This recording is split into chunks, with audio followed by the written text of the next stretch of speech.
আমাদের পুরী ভ্রমণের দ্বিতীয় পর্ব নিয়ে চলে এসেছি। নমস্কার, আমি মনীষা।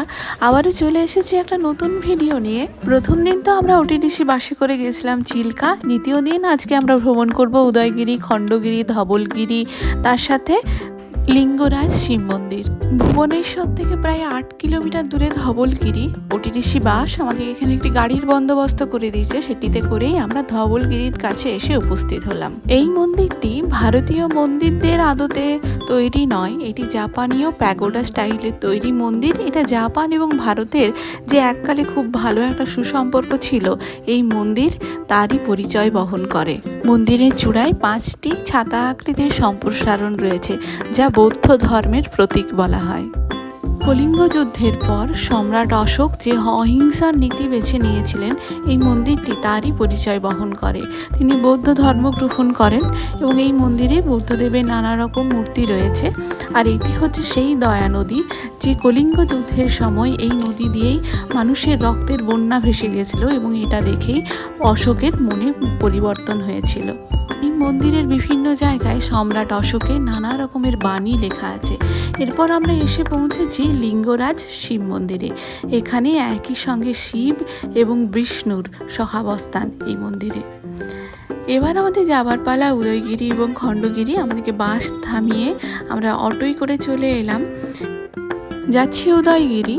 এখানে উদয়গিরির এই গুহা, এই পথটা তাও অতটা কষ্টকর নয় ওঠাটা, কিন্তু খণ্ডগিরির সিঁড়িগুলো খুবই খাড়া এবং এখানে 250টা সিঁড়ি উঠতে হয়। বর্তমানে প্রায় ধ্বংসস্তূপের সামনে আমরা দাঁড়িয়ে, এগুলোকে খুব সুন্দরভাবে মেনটেন করে রাখা হয়েছে, কিন্তু এক সময় যে এখানে খুবই একটা উন্নত জৈন সভ্যতা ছিল, এরই পরিচয় বহন করে।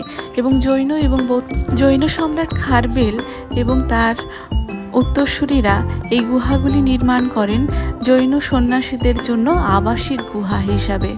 মোট 18টি উদয়গিরিতে গুহা রয়েছে। খণ্ডগিরি উঠতে মোট 250টা সিঁড়ি উঠতে হবে এবং খণ্ডগিরিতে মোট 15টি গুহা রয়েছে।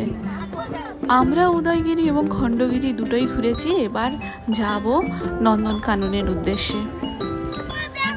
এতদিন ইতিহাসের পাতায় যা আমরা পড়েছি, আজকে চাক্ষুষ সেই দৃশ্য দেখলাম। নন্দনকানন জুয়ের সবথেকে সুখী পরিবার হামদো হামারাদো, 2জন শিম্পাঞ্জি এবং তাদের 2জন বাচ্চা সারাদিন আনন্দে খেলে ধুলে এদের দিন কাটে। জন্য সুন্দর একটি দোলনারও ব্যবস্থা করা আছে, যখন ইচ্ছে দোল খেতে পারবে, খেলে ধুলে এদের দিন কাটবে।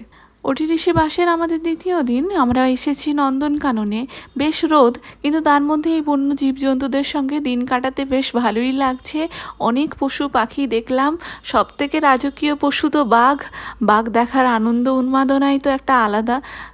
আর নন্দনকানন যারা এসেছেন তাদের তো বাঁদরের উৎপাত সম্বন্ধে প্রত্যেকেই অবগত।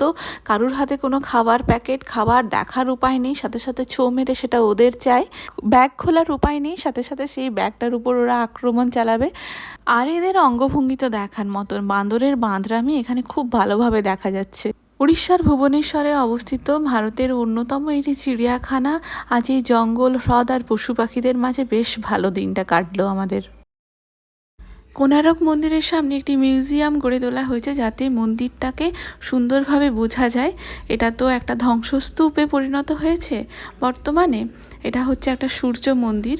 এখানে বিভিন্ন বড় বড় চাকা রয়েছে, সেই চাকায় সূর্যের রশ্মি পড়ার পর সেখানে সময় বোঝা যেত। ওই চাকাগুলিকে তাই সূর্যঘড়ি বলা হতো। কোণারক মন্দির থেকে আমরা এবার বেরিয়ে গেছি। এবার আমাদের ফেরার পালা। পৌঁছে গেছি এখানে একটা স্যান্ড আর্ট করা একটা মিউজিয়ামে। খুব সুন্দর, এখানে বালির উপর সুন্দরভাবে কাজ করা আছে। আবারও আমরা এসে উপস্থিত হয়েছি বঙ্গোপসাগরের ধারে। প্রাকৃতিক এই নৈসর্গিক দৃশ্য বাড়ি ফিরে গেলে আর দেখতে পাবো না। এটা পরের দিন সকাল 10:30টার আগেই আমরা পৌঁছে গেছি স্টেশনে। এবার বাড়ি ফেরার পালা।